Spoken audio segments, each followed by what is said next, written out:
Bom dia a todos que nos acompanham por meio desta plataforma digital. Um bom dia especial aos discentes e docentes dos nossos cursos de Teologia e Filosofia de nossa instituição Unicatólica de Quixadá. Também queremos acolher calorosamente todos aqueles que prestigiam o nosso evento e pertencem a outras instituições de ensino. Faculdade Católica de Fortaleza, bem-vindos. Instituto de Filosofia e Teologia de Goiás, IFTEG, bem-vindos. Enfim, saudamos todos aqueles sem vínculos institucionais que aqui se encontram, sacerdotes, religiosos e religiosas e leigos de nossa Diocese de Quixadá e de outras tantas dioceses. Convidamos a todos os presentes a, neste momento, nos colocar na presença de Deus e entregarmos a Ele tudo o que vamos refletir neste dia. Em nome do Pai, do Filho e do Espírito Santo. Amém. Ave Maria, cheia de graça, o Senhor é convosco. Bendita sois vós entre as mulheres, e bendito é o fruto do vosso ventre, Jesus. Santa Maria, Mãe de Deus, rogai por nós, pecadores, agora e na hora de nossa morte. Amém. Glória ao Pai, ao Filho e ao Espírito Santo. Como era no princípio, agora e sempre. Amém. Hoje, dia 30 de novembro, memória litúrgica de Santo André, comemoramos o Dia do Teólogo. Parabéns a todos aqueles que se debruçam sobre a verdade revelada. Ser teólogo vai além de apresentar conceitos, de trazer à luz questões de fé. Ser teólogo, que desdobra-se mediante a verdade revelada, é entregar-se a ela por meio da oração. É amar a sabedoria encarnada e dela ser fiel propagador, buscando por meio das verdades de fé, ensinar, chegar à luz àqueles que caminham em meio às trevas da ignorância. O saber teológico não pode ser obtido em um laboratório experimental, uma vez que este não é adquirido, mas concedido pelo próprio Deus, que se deixa conhecer. Ser teólogo é adentrar no mistério inefável de Deus e experimentar uma das buscas fulcrais de todo ser humano, a felicidade perene sem fim. É compreender na ciência de Deus o que o homem é em suas realidades mais recônditas, na inteireza de sua existência e em Deus mesmo perseguir sua própria finalidade. É adentrar em si para melhor conhecer, amar, reverenciar e servir a Deus, e nisto encontrar sua salvação. Ser teólogo é desejar ardentemente ser configurado a Cristo Senhor e servo, e a partir dele viver e testemunhar aquele que é, que era e que sempre será. É também se permitir mergulhar em Deus como a gota d'água, que se perde no oceano e com ele ser um só.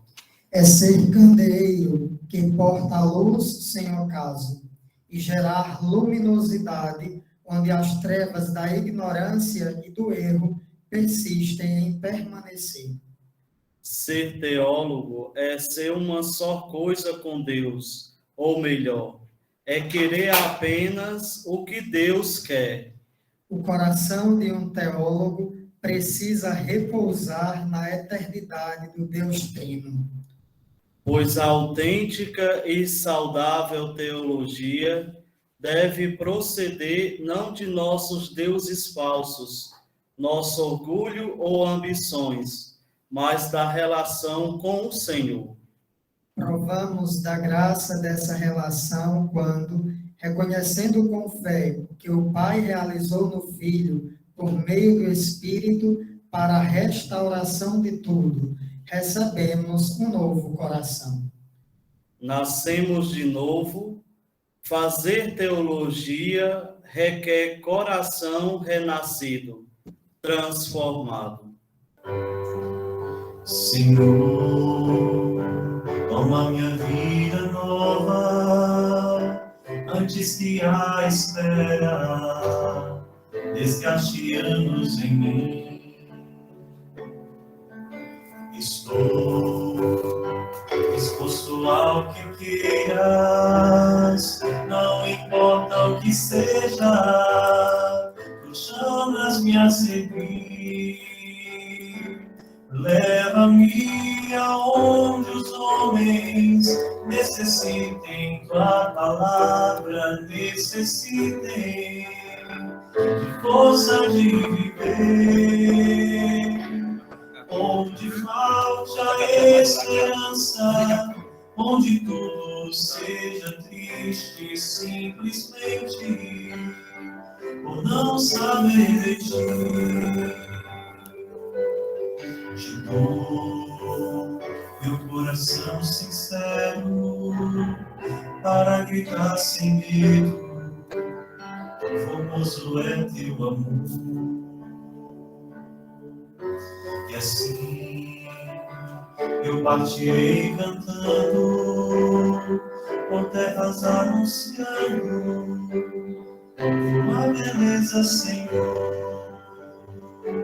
Leva-me aonde os homens necessitem tua palavra, necessitem de força de viver. Onde falte a esperança, onde tudo seja triste, simplesmente por não saber de ti. Convidamos agora o nosso coordenador do curso de Teologia, Rude Albino, para transmitir a todos a sua mensagem em comemoração ao Dia do Teólogo. Bom dia, professor.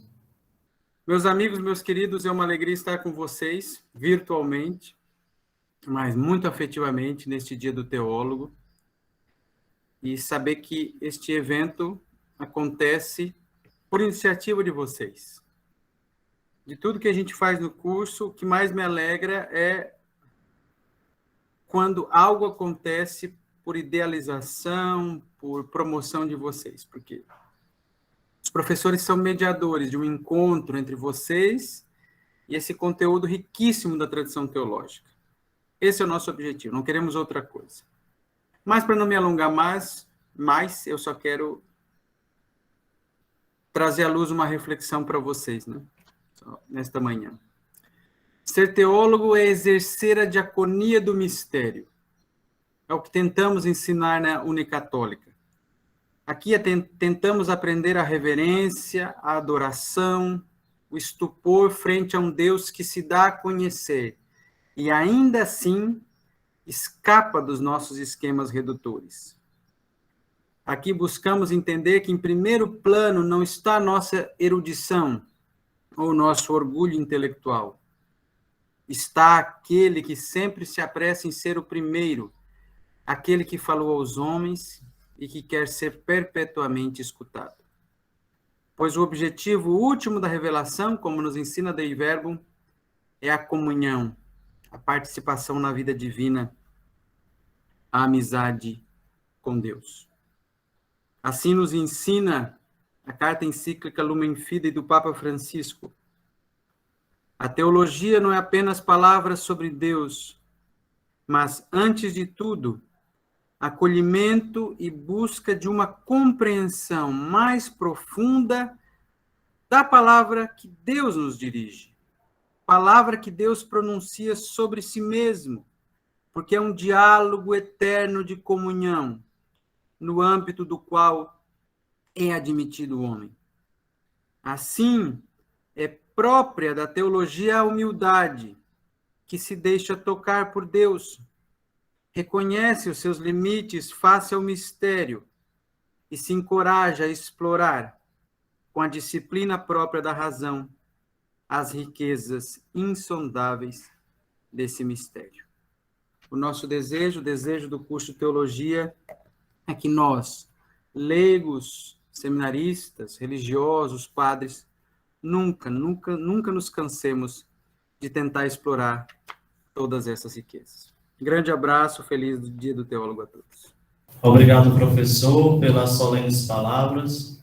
Então, dando sequência ao nosso evento de demonologia, um olhar sobre o mal, adentramos a 4ª conferência de nosso encontro, intitulada O Ritual de Exorcismo e suas aplicações práticas.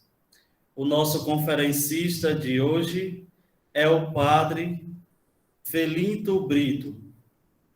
Padre Felinto cursou filosofia pela Universidade Estadual Vale do Acaraú, a UEVA, em Sobral. Cursou teologia na Faculdade de Teologia da Prainha, em Fortaleza, Ceará. Fez o curso para exorcistas no Rio de Janeiro, nos anos de 2018 e 2019. Curso de psicanálise que está em andamento. O padre atualmente é incardinado na Diocese de Tianguá, onde exerce o seu ministério. Padre Felinto, nós os acolhemos em nome da Instituição Unicatólica de Quixadá. O senhor tem de 60 a 70 minutos para explanar o tema e, ao final, teremos 10 a 15 minutos para as perguntas. Então, seja bem-vindo, bom dia. Olá, muito bom dia a todos. Então, quero saudar a todos os professores e estudantes da Faculdade de Teologia e, portanto, todos os que participam deste evento, que tem uma contribuição importante para o conhecimento nestas áreas também da vida da Igreja.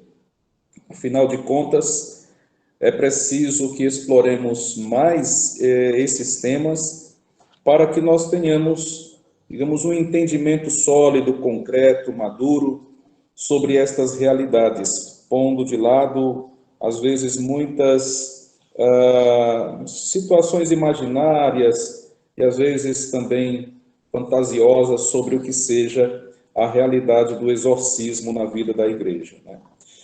Eu gostaria de partir do seguinte princípio: o Senhor é o nosso Deus, não há outro Deus. É uma verdade revelada pela Sagrada Escritura.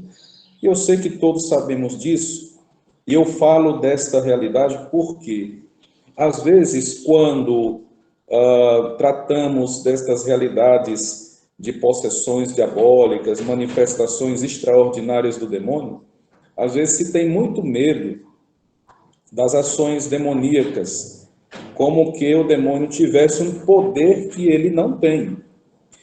O demônio, ele é uma criatura, ele não é um Deus do mal, né? Então, isso é já uma informação que nós precisamos ter muito clara conosco, para que não incorramos nessa espécie de temor desnecessário, né?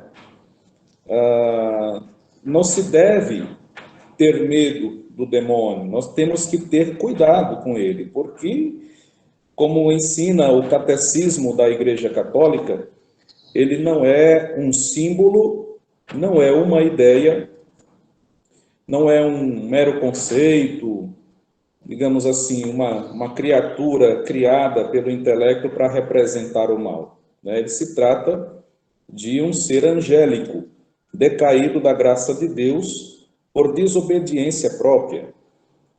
e, portanto, conserva todas as faculdades angélicas, uma inteligência grande, uma força muito grande também, perspicácia para fazer aquilo que ele intenta fazer. Isso não é elogio, não, isso é apenas, digamos, um realismo sobre a natureza da criatura em si, né? Então, nós não devemos ter medo, mas ter cuidado. Como diz o padre São Pio de Pietrelcina, o demônio, ele é um cão amarrado.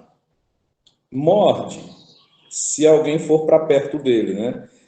Mas ele não é, digamos assim, essa criatura divina ou semidivina que vai nos ferir para além da nossa liberdade.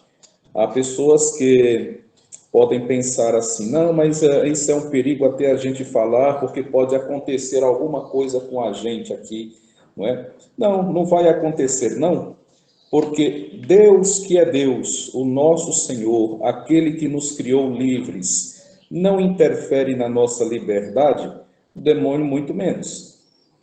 Só tem uma maneira de nós sermos atingidos pelo demônio, que é transpor o limite da nossa liberdade e incorrermos em erros, né? Em atitudes que depois podem se voltar contra nós mesmos.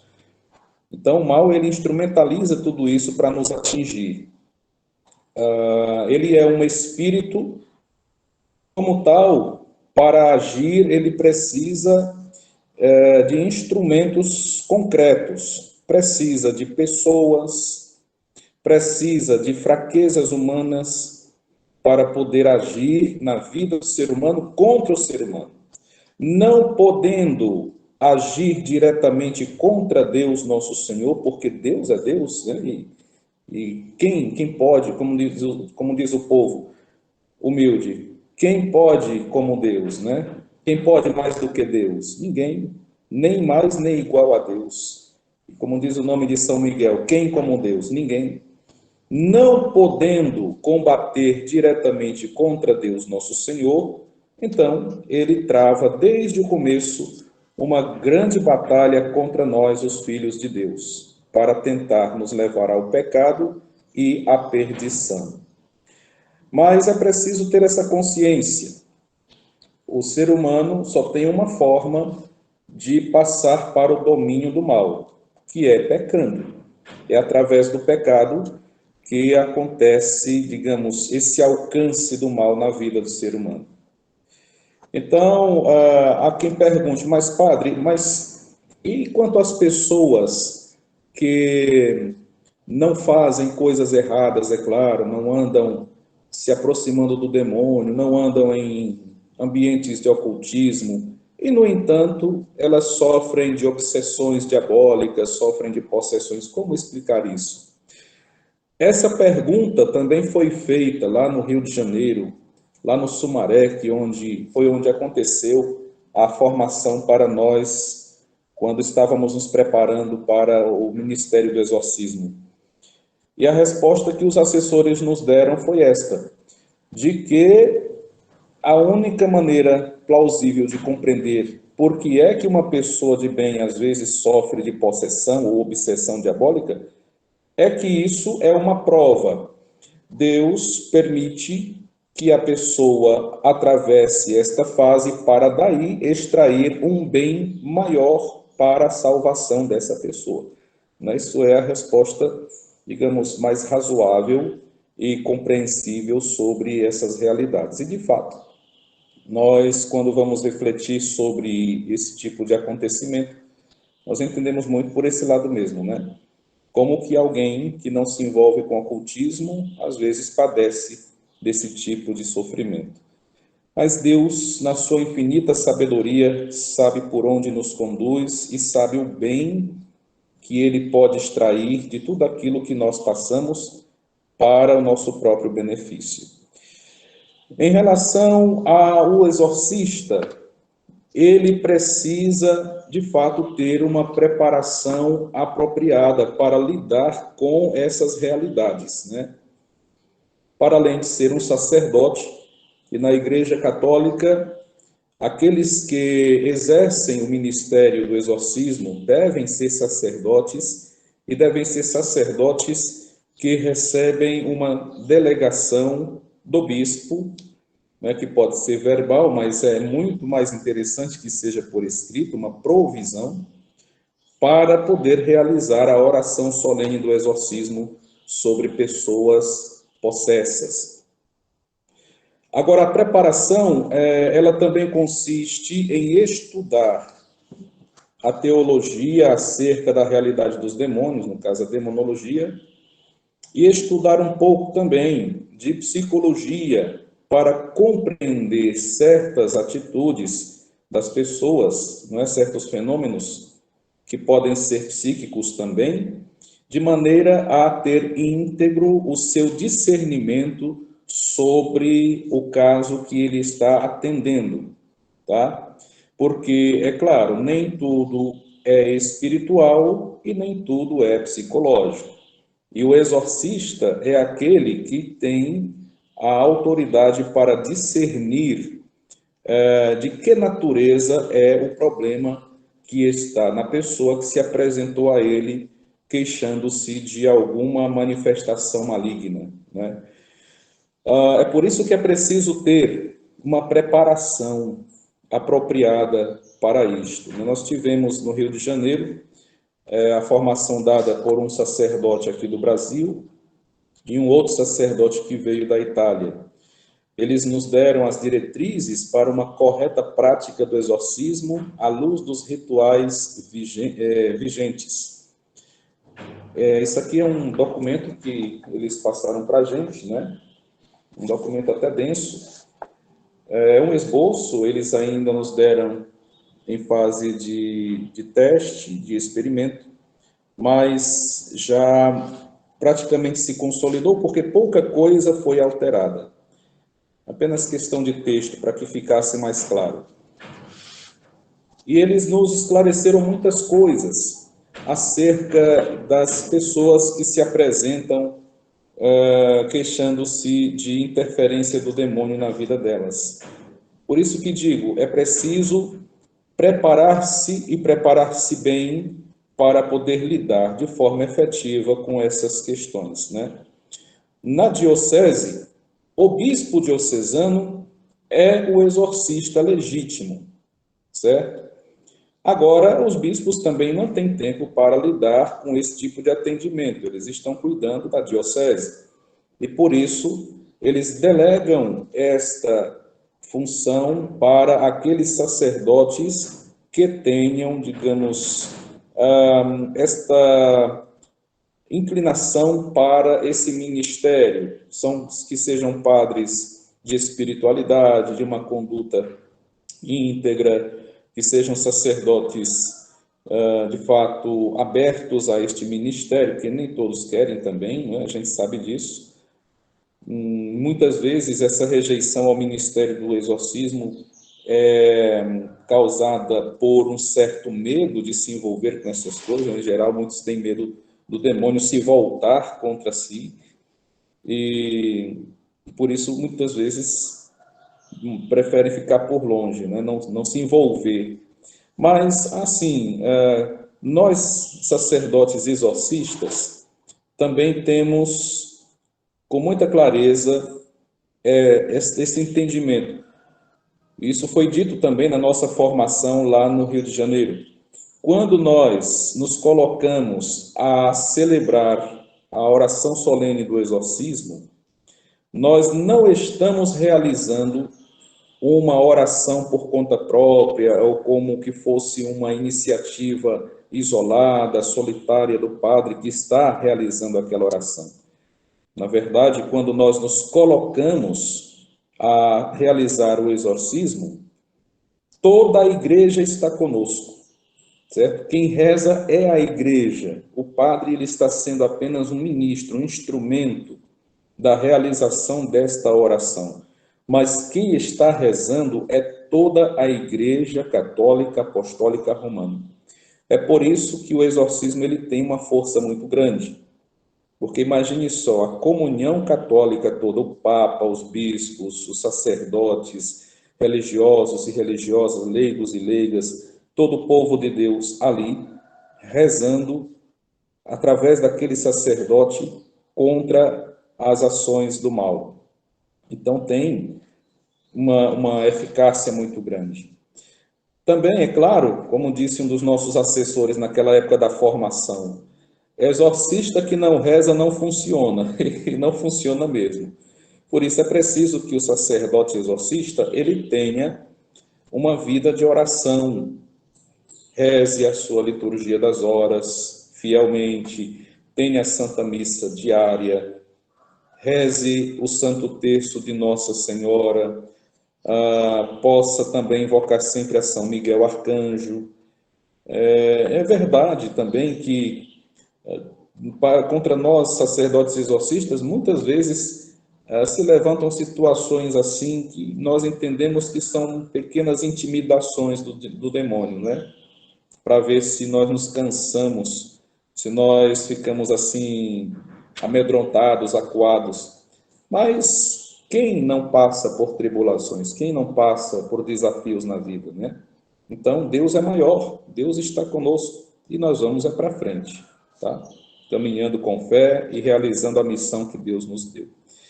Por isso, o exorcista, ele deve seguir sempre com coragem na realização do seu ministério, porque ele não está sozinho. Ele reza juntamente com toda a igreja. E para que o ritual do exorcismo, que esse livro aqui, que eu acredito que todos devam ter aí, né, se não todos, mas pelo menos já puderam manusear alguma vez, seu livro oficial do exorcismo na Igreja Católica aqui no Brasil. Eu tenho um também que é de Portugal, mas mais assim para o conhecimento das versões do exorcismo. É preciso que sejam seguidos alguns passos para uma correta realização da oração solene do exorcismo. Toda abordagem deve ser precedida de escuta e discernimento. Aqui eu resido no Seminário São José, seminário menor, aqui em Tianguá. Nós estamos situados aqui no bairro Santo Antônio, aí os meninos daqui de Tianguá, sempre que vêm aqui pela diocese, aparecem aqui também no seminário, sabe como é. O nosso atendimento aqui se dá sempre aos sábados, das 9 da manhã ao meio-dia. E as pessoas que vão sendo atendidas, elas vão fazendo uma propaganda para as outras, né? Olha, ali tem um padre que reza na gente, a gente fica bonzinho. E aí, uns vão dizendo para os outros, daqui a pouco está cheio de gente atrás de oração, de exorcismos, né? E tem gente que chega para mim e diz assim, padre, eu quero que o senhor faça um exorcismo em mim. Aí eu pergunto, mas como é que você sabe que você precisa de exorcismo? É porque eu estou sentindo umas coisas aqui. Digo, bom, então vamos conversar primeiro para a gente entender o que é que está acontecendo com você, depois a gente reza o exorcismo se for necessário. Então, é preciso ter, primeiro, uma acolhida, certo? A todas essas pessoas, para que elas se sintam acolhidas pela igreja. Quando eu recebo uma pessoa aqui, não sou eu, Padre Felim, pessoalmente, que está recebendo, é a igreja que está acolhendo, né? Até o momento de receber esse povo, é uma ação pastoral. Então, é preciso ter já aí, nesse momento, uma forma de procedimento apropriado para tratar bem essas pessoas. Porque muitas delas vêm à minha procura acreditando estar sob o ataque extraordinário do demônio, quando, na verdade, elas estão sofrendo de problemas emocionais, certo? Grande parte das pessoas que eu atendo, eu diria que 80% das pessoas que eu atendo, elas, na verdade, sofrem de problemas como ansiedade, síndrome do pânico e depressão. Não que isto não tenha lá alguma, digamos, interferência do demônio. Pode ter, na causa do problema, pode estar aí uma ação diabólica. Vamos supor que uma pessoa, uma esposa, mãe de família, tenha desenvolvido ansiedade, que depois desdobrou-se em transtorno do pânico e depois desdobrou-se em depressão. E isso tudo foi causado, imaginemos aqui, pelo adultério do marido, né? Pelas agressões verbais e às vezes até físicas. Existe alguma coisa de diabólico aí?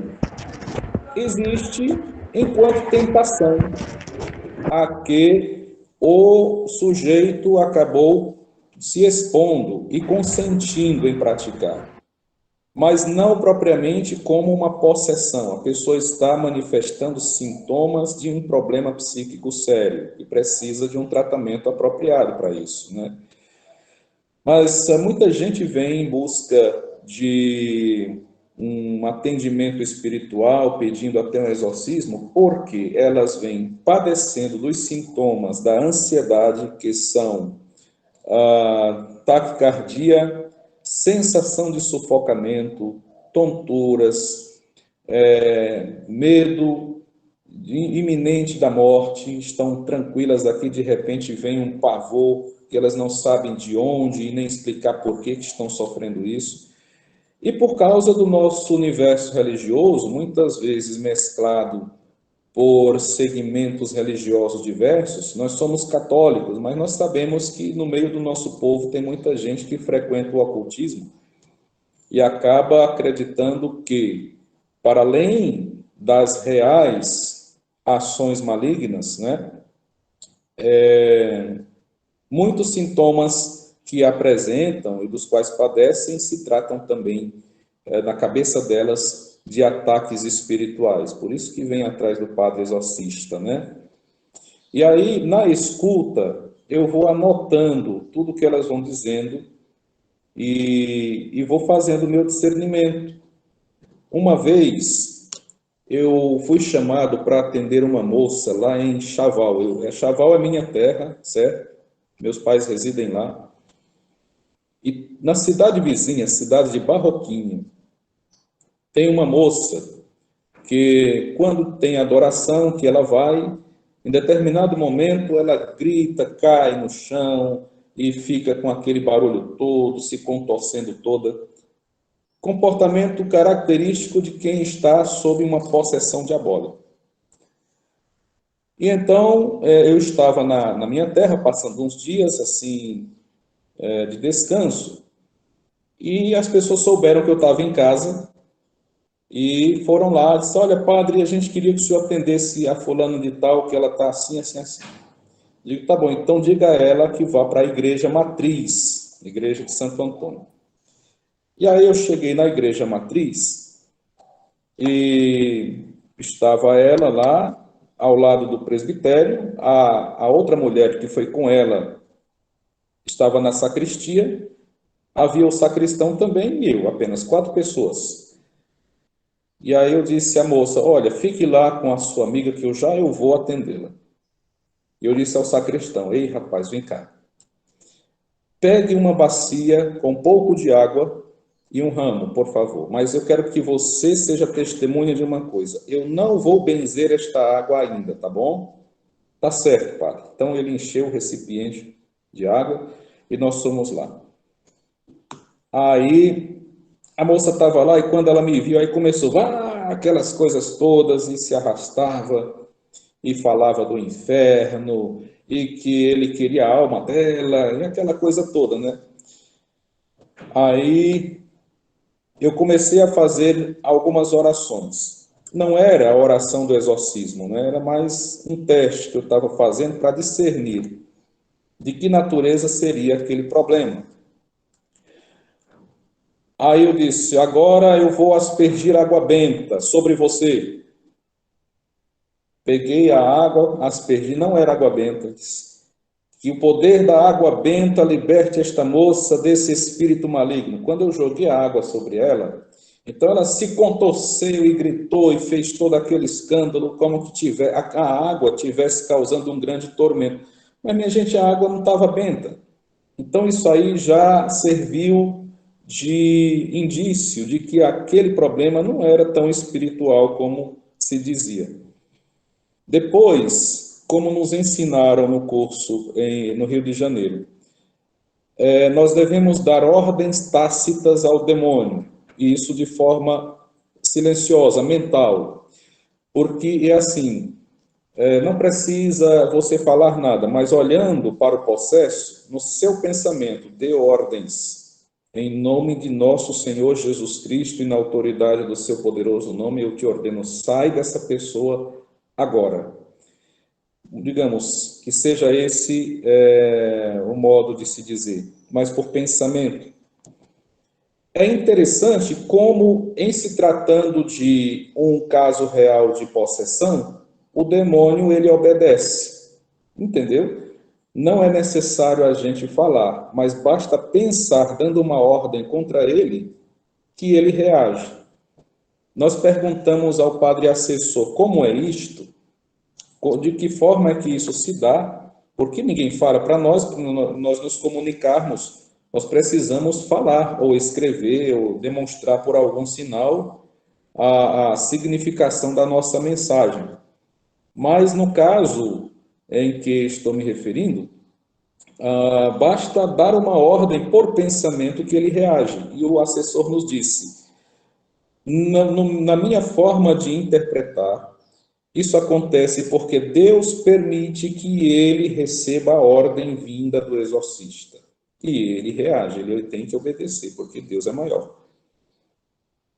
Eu dei várias ordens tácitas àquele demônio e não houve nenhuma manifestação de nada. Isso aí já foi outro indício de que aquele caso não era legitimamente um caso de possessão.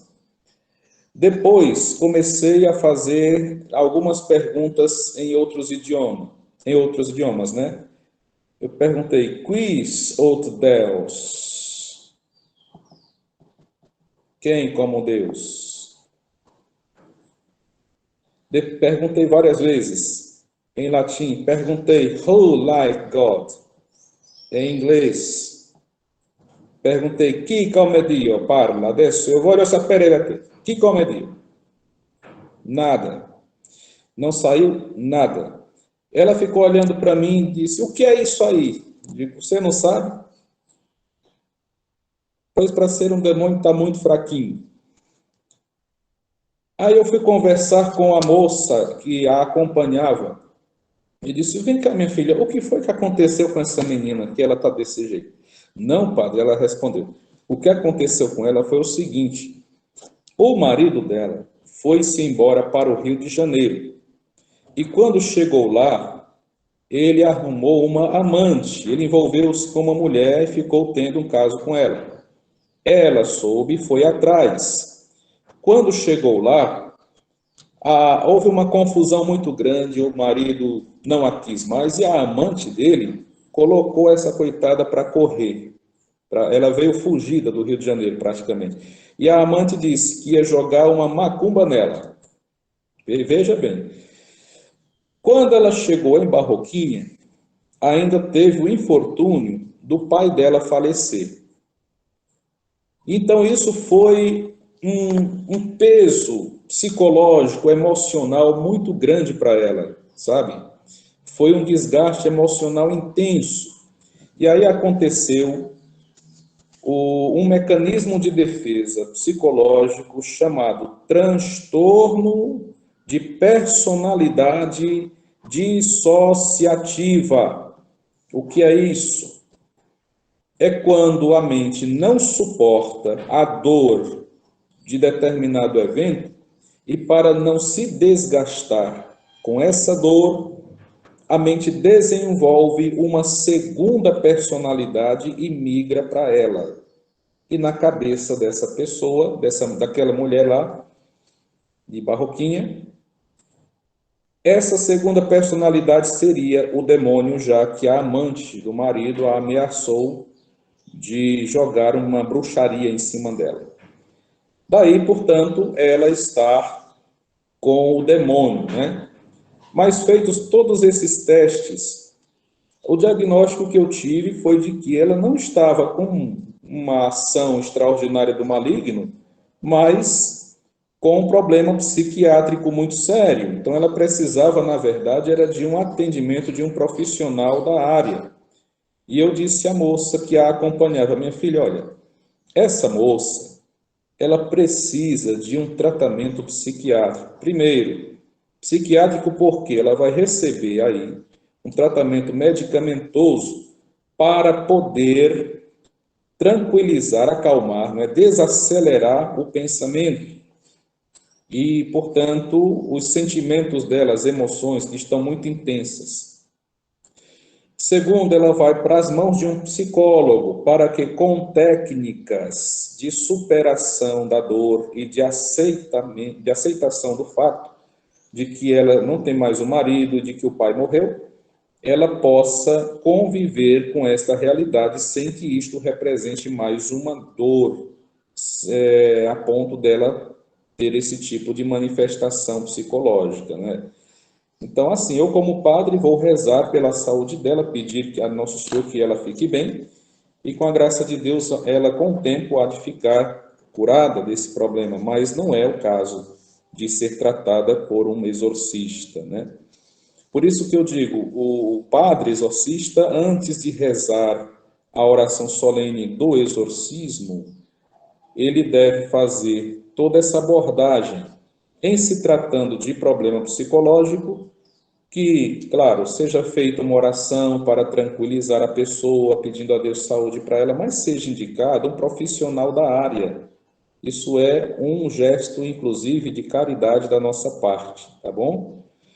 E em se tratando de um caso real de manifestação do demônio, aí sim, isso nós vamos tratar.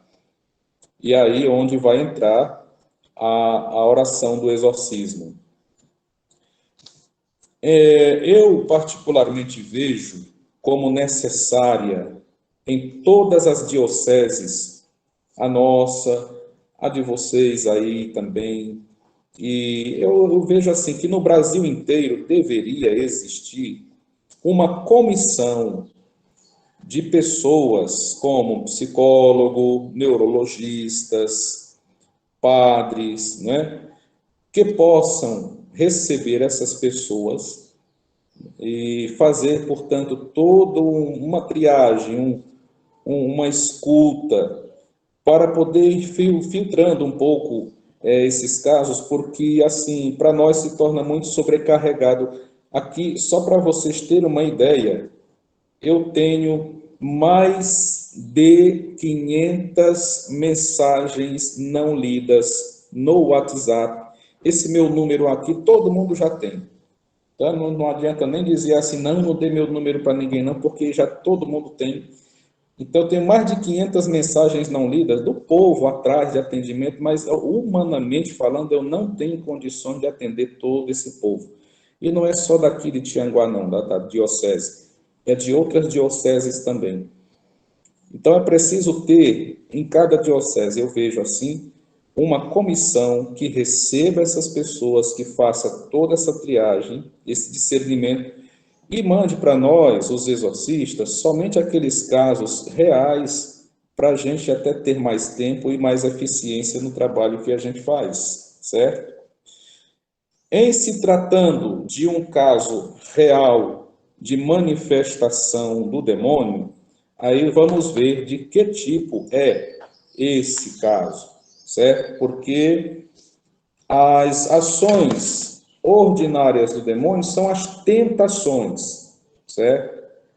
E aí vocês podem anotar isso como uma frase também importante para o entendimento dessas coisas. E o demônio ele age de forma ordinária, através das tentações, e de forma extraordinária, através das chamadas obsessões, que popularmente são chamadas de opressões, fulano está com uma opressão espiritual, quer dizer, está com uma obsessão, né? O que é essa obsessão, padre?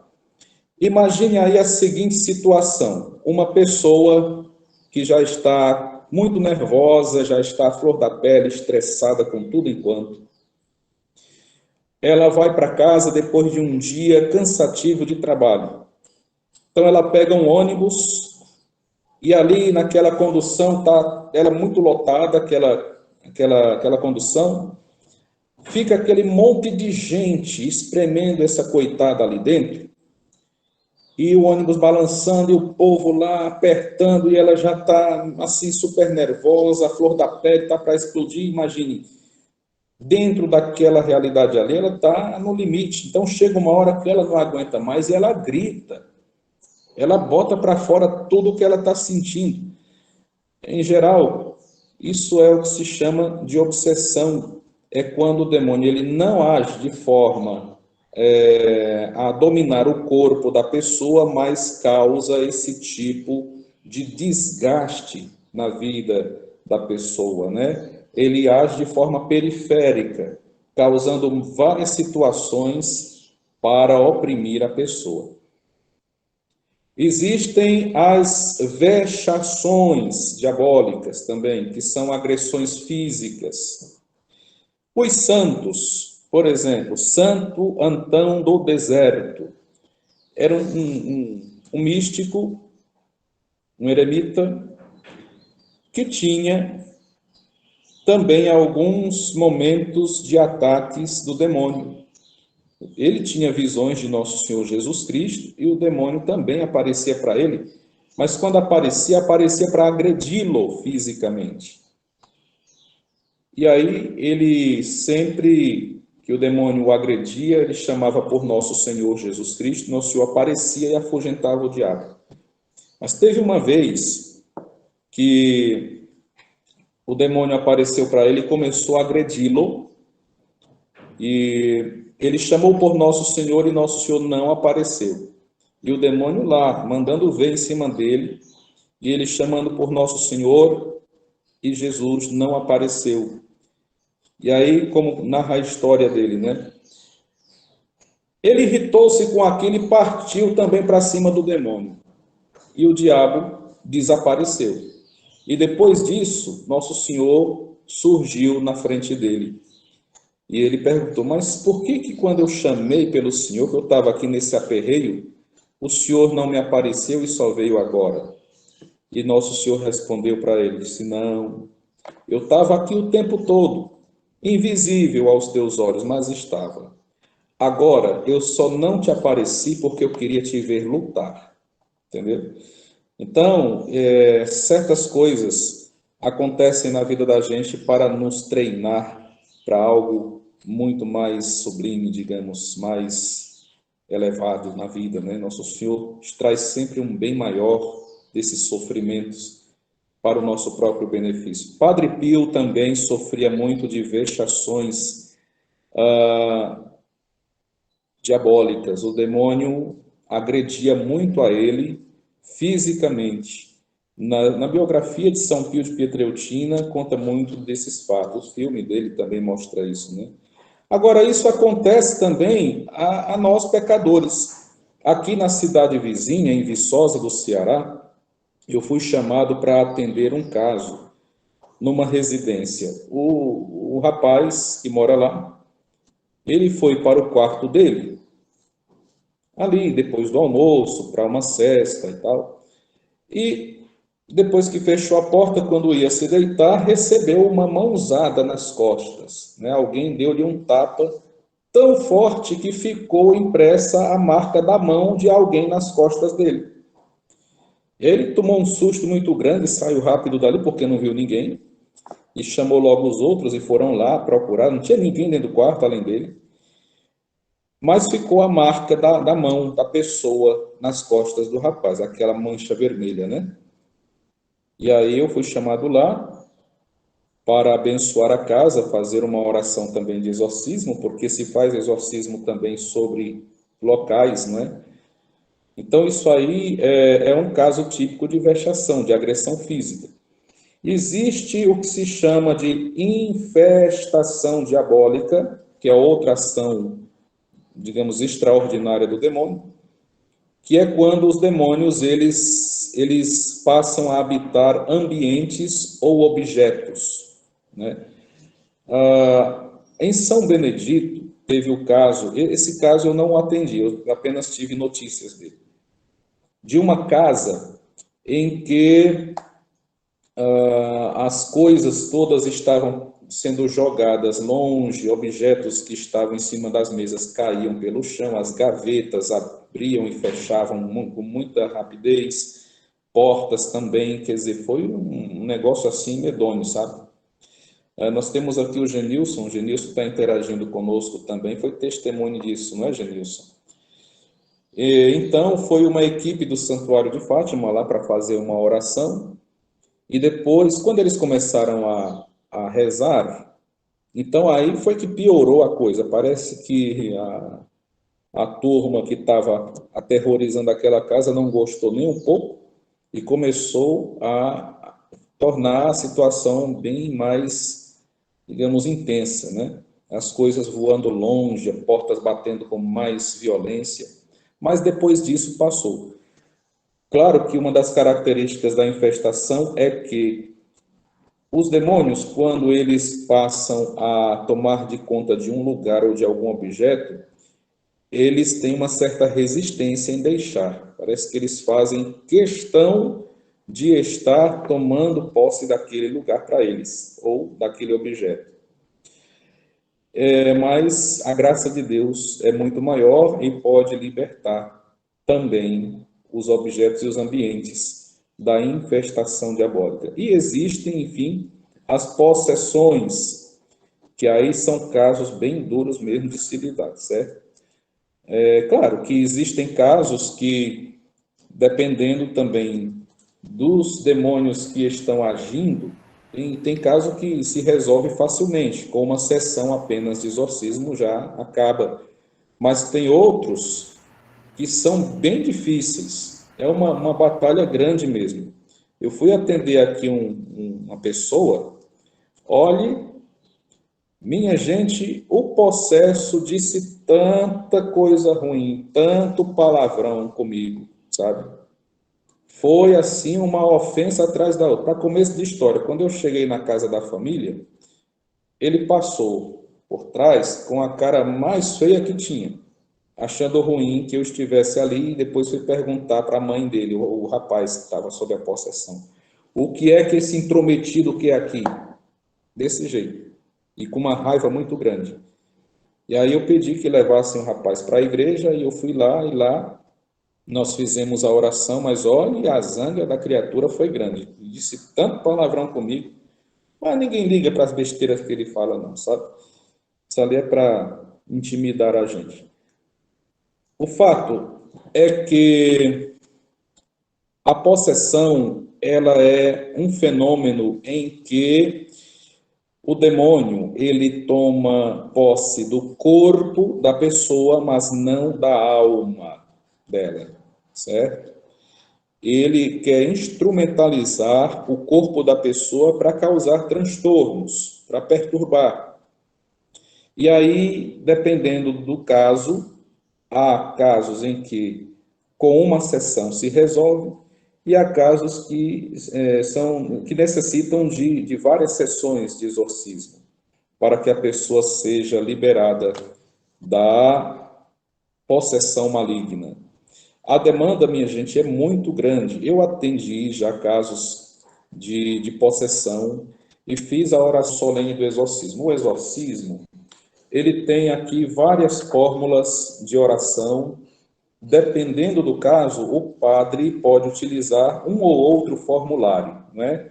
Depois, a título de conhecimento, acredito que a faculdade deva disponibilizar esses rituais aqui, ó, para que vocês possam ler e conhecer. São muitas as orações aqui, tem uma oração de preparação para o sacerdote, e quando a gente vai lidar com essas coisas, não se deve chegar lá de qualquer jeito, não, sabe? É preciso ter uma preparaçãozinha espiritual para ter também força espiritual para lidar com aquilo. Repito que é a igreja que reza conosco, mas nós também, como igreja, temos que estar preparados para dar a nossa colaboração naquela oração em benefício da pessoa que sofre da possessão diabólica, certo? Então, o exorcismo, ele tem aqui o seu ritual, é um ritual até comprido, mas a igreja, quando o compõe, o faz porque sabe que desta forma ele terá uma grande eficácia. Existem fórmulas de oração que são, digamos, as partes essenciais do exorcismo, que são a fórmula deprecativa, que é quando nós pedimos a Deus que liberte aquela pessoa das mãos do demônio. Aqui na fórmula do rito do exorcismo maior, nós temos esta oração aqui: ó Deus, Criador e Defensor do gênero humano, olhai para este vosso servo, fulano de tal, que criastes a vossa imagem e chamais para o convívio da vossa glória. O antigo inimigo o tortura terrivelmente, com crueldade o oprime e ferozmente o conturba. Enviai-lhe o vosso Espírito Santo para que o fortifique na luta. E aí vem uma oração bem extensa, que depois, como dever de casa, vocês vão pesquisar e ler, porque senão vamos tomar muito tempo aqui. E a outra fórmula é a fórmula imperativa. Eu te esconjuro, Satanás, inimigo da salvação do gênero humano. Reconhece a justiça e a bondade de Deus Pai, que condenou tua soberba e inveja com justo juízo. Afasta-te deste servo de Deus, que o Senhor criou à sua imagem, agraciou com seus benefícios e com sua bondade adotou como filho. E aí vai dizendo também várias outras fórmulas. Veja essa parte aqui. Afasta-te, pois, Satanás, em nome do Pai, do Filho e do Espírito Santo. Afasta-te pela fé e pela oração da igreja. Afasta-te pelo sinal da Santa Cruz de nosso Senhor Jesus Cristo, que vive e reina para sempre. E aqui diz que o padre, ele deve primeiro realizar a fórmula deprecativa e só depois a imperativa. Se quiser rezar só a deprecativa, que é pedindo a Deus que liberte aquela pessoa, ele pode rezar sem rezar a fórmula imperativa.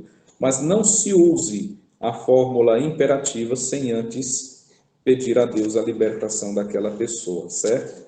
A igreja é sábia em tudo que faz. Depois vem, quando o padre vê que a pessoa foi liberta, vem uma oração de ação de graças e a conclusão do ritual. E existe também aqui uma fórmula, um ritual menor, que é para alguns casos mais simples, né? Súplica e exorcismo, que podem ser usados em circunstâncias especiais da igreja.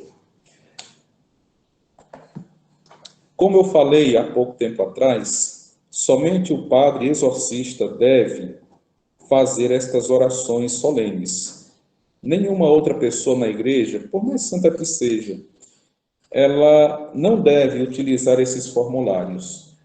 Não significa que ela não tenha méritos ou santidade para isto, mas é uma questão de disciplina que a igreja quer que seja respeitada para que, de forma, digamos, íntegra, de forma coerente, tudo seja feito dentro da ordem, certo? Então, o ritual, ele deve ser respeitado sempre. Não se deve acrescentar outras orações de cunho pessoal. Que eu gosto dessa oração aqui, eu vou colocar lá dentro também. Não se deve fazer isso. E nem tirar também, certo? Partes essenciais do ritual não se faz, digamos, essa extração.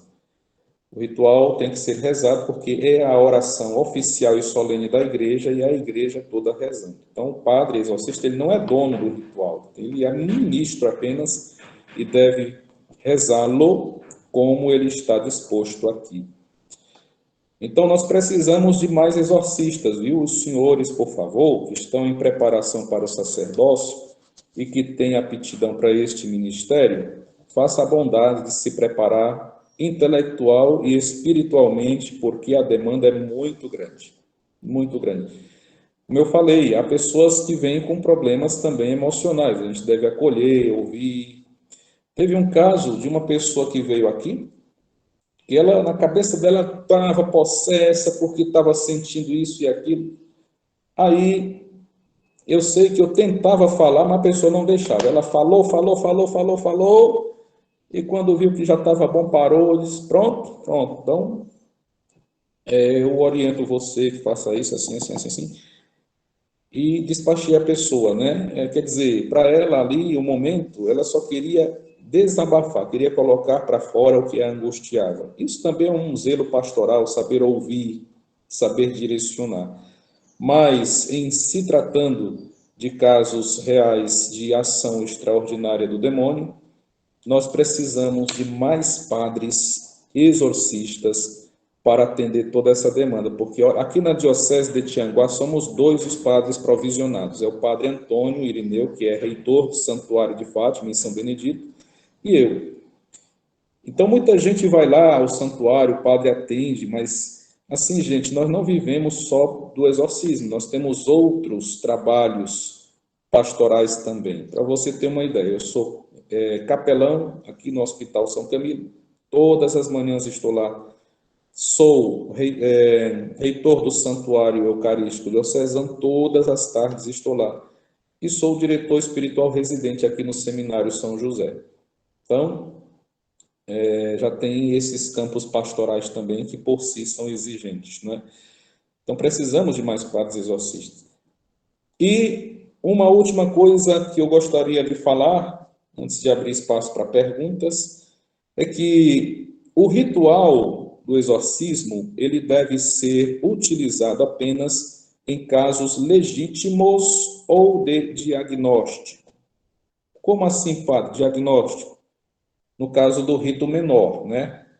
O rito maior, são 2 os ritos aqui neste manual, eles devem ser usados de acordo com a natureza do problema. O rito menor, nós usamos para discernir, isso é no momento assim das primeiras abordagens, nós devemos utilizar esse ritual apenas para discernir se trata realmente de um caso de possessão maligna ou não.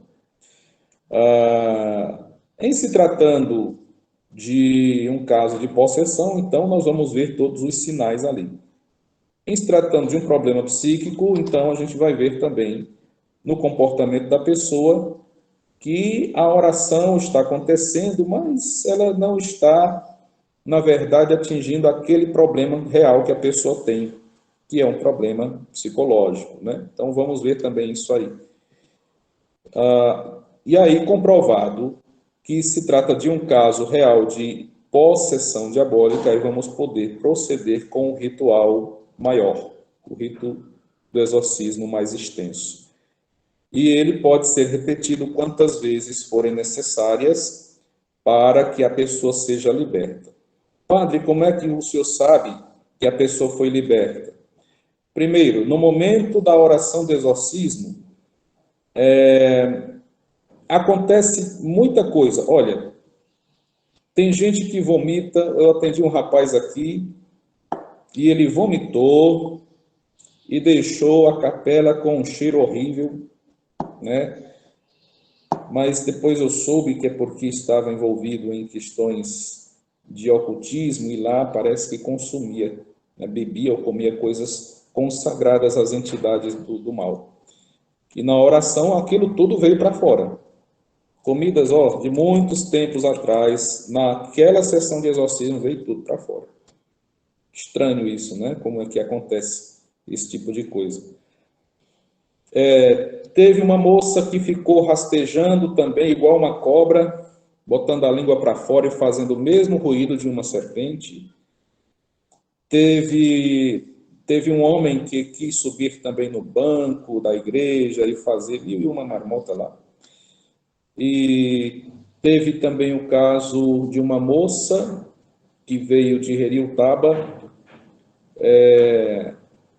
Inclusive, ela chegou até sem avisar, né? Eu estava em casa, chegou. Isso quando eu estava indo na paróquia anterior.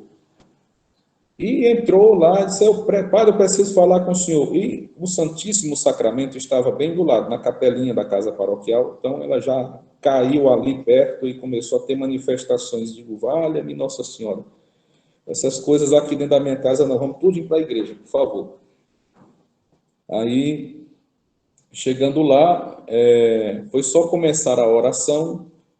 Isso eu já tinha atendido algumas vezes, mas naquela vez ela não avisou e foi mesmo assim, por conta própria, sem dizer nada, com a mãe e o avô e o motorista deles.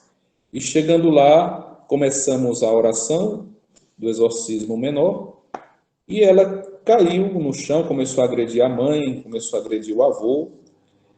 O motorista estava acuado no pé da porta, morto de medo. E, enfim, ela deu um grito muito alto e caiu. E eu quero fazer uma observação aqui, inclusive, sobre os gritos, né? Quando eles gritam, eu já observei também, os gritos que eles dão possuem um padrão sonoro igual. Eles começam num tom, sobem, mantêm aquele tom gritando, depois caem. Se a gente for fazer um desenho, digamos assim, do tom, do grito que eles dão, esse desenho é igual. Todos eles gritam igual, mesmo se tratando de pessoas que nem se conhecem, nem se veem. E depois que há esse grito, esse desmaio, e a pessoa volta a si com aquela sensação de paz interior, com aquela sensação de tranquilidade, então, como nos ensinaram os assessores no Rio de Janeiro, na nossa formação, isso é já um indício de libertação, certo? A pessoa, quando se sente assim, é sinal de que o mal está indo embora da vida delas. Agora, é claro, aí vale também o sacerdote exorcista dar um direcionamento espiritual. Nosso Senhor Jesus Cristo falou que quando um espírito mau sai da vida de um homem, ele fica vagueando pelos desertos em busca de repouso. Mas depois ele vai querer voltar. E se encontrar a casa vazia, ele volta e leva outros 7 piores do que ele. E a recaída é terrível. Então a pessoa precisa se espiritualizar, certo? Ter vida de oração, estar mais próxima de Deus através de sacramentos, engajada na igreja, ter mais proximidade à Nossa Senhora, para que não haja mais riscos de recaída desse tipo de problema. Enfim, então aí está, é preciso levar muito a sério essas coisas, em nome da credibilidade do nosso trabalho, em nome do bem-estar do fiel e da seriedade do padre que está agindo em nome da igreja e com a permissão de Sua Excelência o Bispo Diocesano, tá bom? Agora passo a palavra para os organizadores do evento. Muito obrigado, padre, pela exposição do tema. Creio que, assim como nós, todos ficaram surpresos com tantas informações, mas também, diante da sua naturalidade, na hora de explanar sobre o tema, fez com que a gente sanasse algumas dúvidas sobre esta realidade do exorcismo. A primeira pergunta é do Ismael Pereira. Ele pergunta: esta falta de discernimento sobre os demônios ou de manifestações são efeitos de uma desinformação que é uma volta ao pensamento medieval? Bom, para responder aqui a pergunta do Ismael, olha, o ritual do exorcismo, ele é até bem mais recente, certo? Digamos aí que do século XVIII para cá é que veio se estruturar. Mais para trás, a igreja fazia algumas orações quando haviam casos de possessão, mas não era ainda uma forma sistemática de lidar com essas realidades, certo? As possessões sempre existiram. O que nem sempre existiu foi um ritual de exorcismo já sistematizado para lidar com essas coisas todas. E também ao lado desse fato, existe a realidade de que na Idade Média, no começo da modernidade, não se tinha o conhecimento científico da psicologia acerca de certos fenômenos mentais que nos permitem hoje discernir quando um problema é espiritual e quando é psíquico.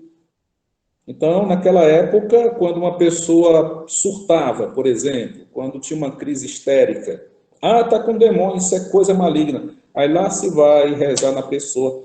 Por exemplo, esse caso dessa moça com transtorno de personalidade dissociativa. Na cabeça dela,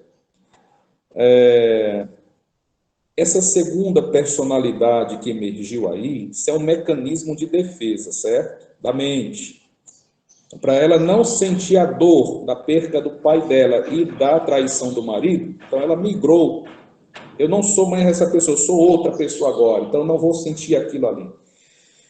Aí, na cabeça dela, essa segunda personalidade seria o demônio, já que a amante do marido jogou uma bruxaria nela. Então, se eu fosse colocar essa pessoa numa situação de receber oração de exorcismo, e vai embora demônio, e fosse jogar água nela de novo, e pusesse a cruz na cabeça dela, eu estaria reforçando a ideia de que essa pessoa realmente estava com o demônio sem estar. Então, antigamente, quando não se tinha o auxílio da ciência para discernir cada caso na sua natureza, se trata de possessão, se é um problema psicológico, então facilmente se confundia esses fenômenos psíquicos com ação diabólica. Mas hoje não, hoje é diferente. Claro que hoje ainda o que existe é muita desinformação. A desinformação é um problema sério em qualquer setor do conhecimento. Digamos, um médico desinformado é um perigo para um paciente. Um professor desinformado, um piloto, aeronauta desinformado. Então, um padre desinformado, um leigo, sobre essas coisas, acaba causando muita confusão. Mas a igreja mesmo, hoje, ela se serve muito assim do conhecimento científico para discernir a natureza de cada caso e proceder com cada um deles com o tratamento apropriado. Se for problema psicológico, pois ela direcionará para os especialistas esses casos para que sejam tratados com a pessoa que tem a devida competência para isso. E quando se trata de problema espiritual, então isso aí já é da nossa alçada, né? Ok. A segunda pergunta nos vem do Felipe Pazello. Padre, o demônio já falou para o Senhor coisas que não teria como ninguém saber?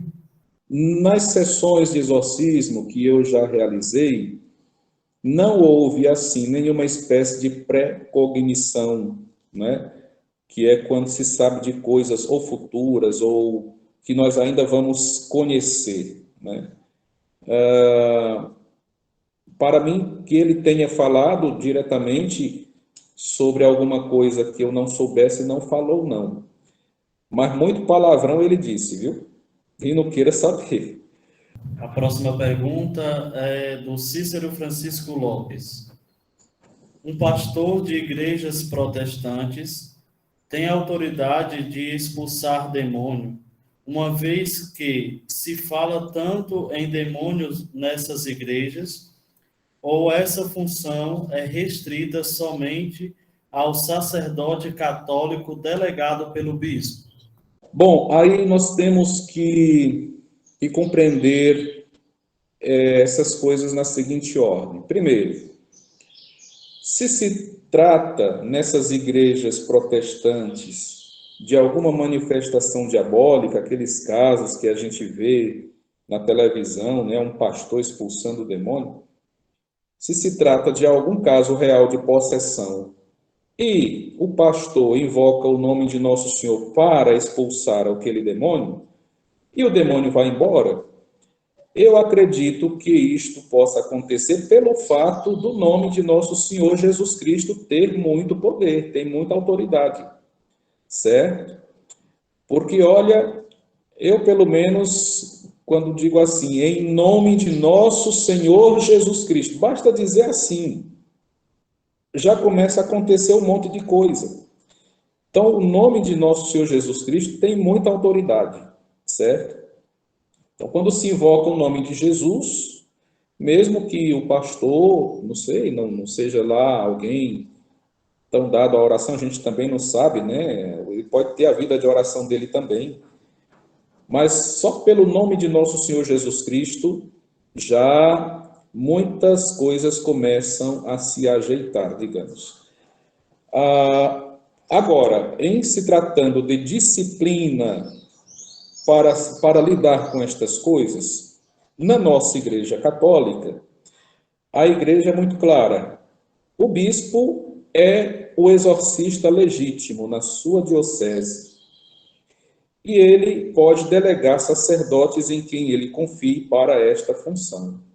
Então, os padres provisionados para o ministério do exorcismo são, de forma disciplinar, aqueles que devem lidar unicamente com casos de possessão diabólica. Eu não aconselho leigos ou até religiosos que não sejam sacerdotes exorcistas, eu aconselho não se envolver diretamente com essas orações imperativas contra o demônio, certo? O próprio Catecismo da Igreja Católica aconselha isso. Por quê?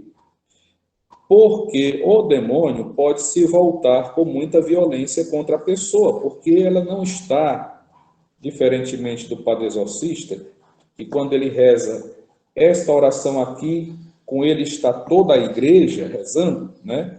No caso de uma pessoa leiga, ela está sozinha, fazendo ali, até em desobediência ao que a igreja está falando, aquela oração imperativa contra o demônio. Então, ele pode pegar a criatura e, dar uma pisa nela. Então, é preciso ter cuidado com isso.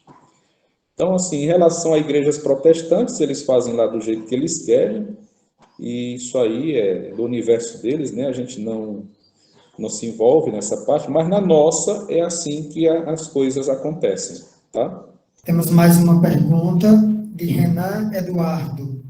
Padre, as possessões se assemelham com as que são mostradas nas indústrias de filmes? Tem algumas sessões de exorcismo em que realmente há alguns fenômenos assim muito estranhos. Comigo, a única coisa que eu vi acontecer foi a pessoa vomitar comidas que ela tinha consumido em ambientes ocultistas há muito tempo atrás, e vi também a pessoa expelir pela boca um besouro enorme, um besouro cascudo, assim, aquele preto bem grande, brilhoso, né? E depois até uma mulher juntou e veio, padre, que foi que a fulana botou para fora? De minha filha, jogue isso fora, toque fogo nisso aí.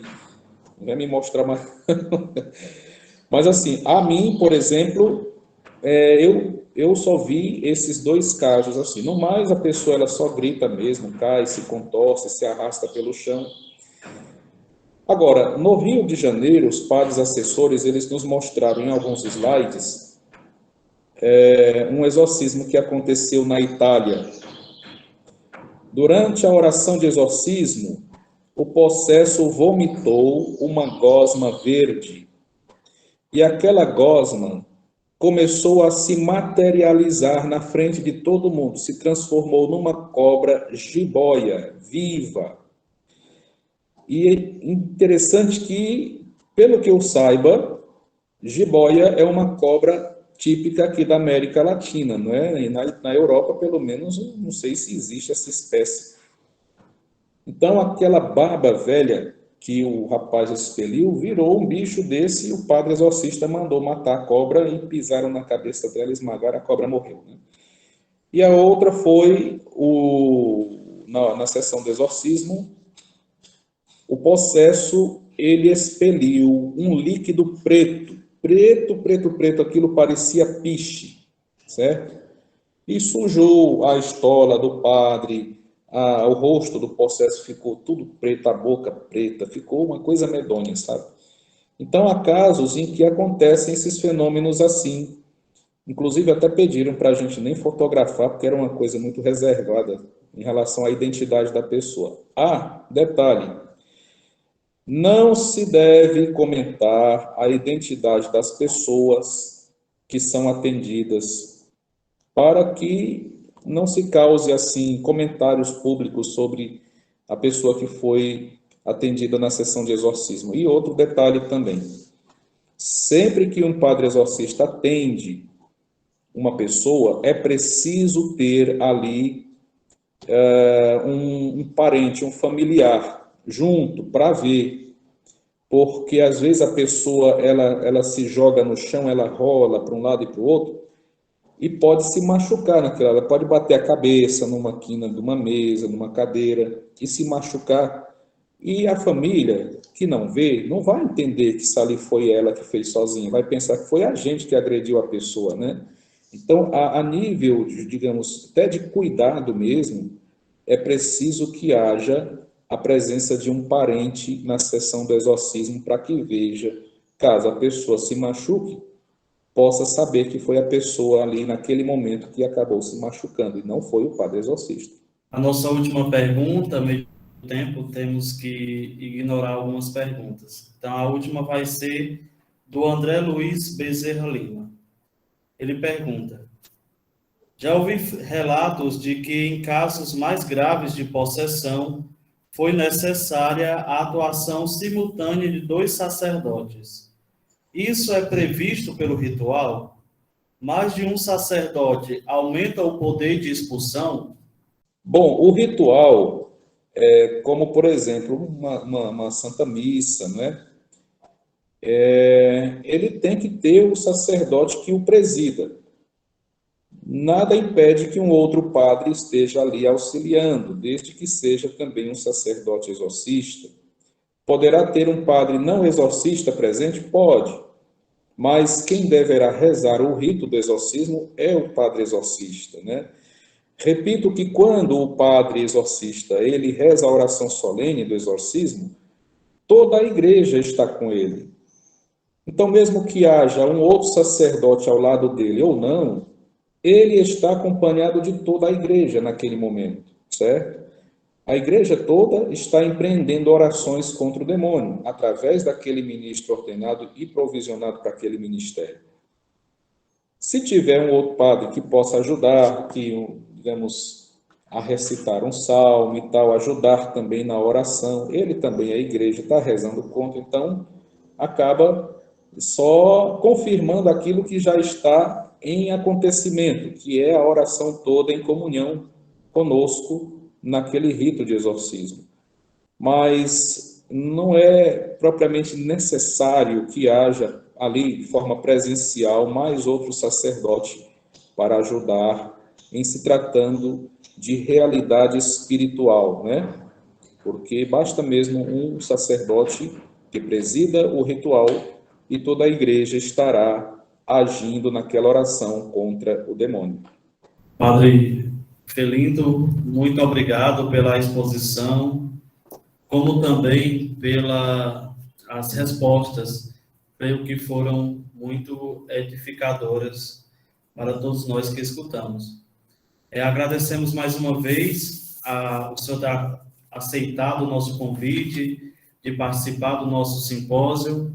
Ficamos muito felizes em tê-lo aqui conosco e, como forma de agradecer, vamos rezar uma Ave Maria pelo seu ministério e pedir que a Virgem Maria interceda sempre pelo Senhor aí no seu apostolado. Amém. Ave Maria, cheia de graça, o Senhor é convosco. Bendita sois vós entre as mulheres, e bendito é o fruto do vosso ventre, Jesus. Santa Maria, Mãe de Deus, rogai por nós, pecadores, agora e na hora de nossa morte. Amém. O senhor é nosso convidado a participar das demais conferências.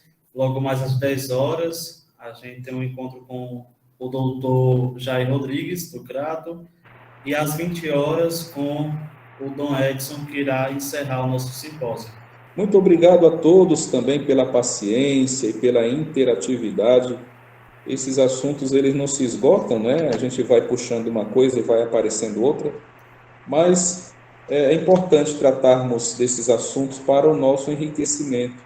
Tem muita coisa prática que, às vezes, no ambiente acadêmico, a gente fica assim, né? Imaginando como seja, e da prática da gente, acaba ilustrando muito, enriquecendo a parte teórica também. Fico muito feliz de poder colaborar com todos vocês. E contem comigo sempre, no que eu puder ajudar, estamos à disposição. Muito obrigado pela disponibilidade. Aos demais, nos encontraremos novamente às 10 horas com a conferência do Dr. Jair Rodrigues. Até logo mais.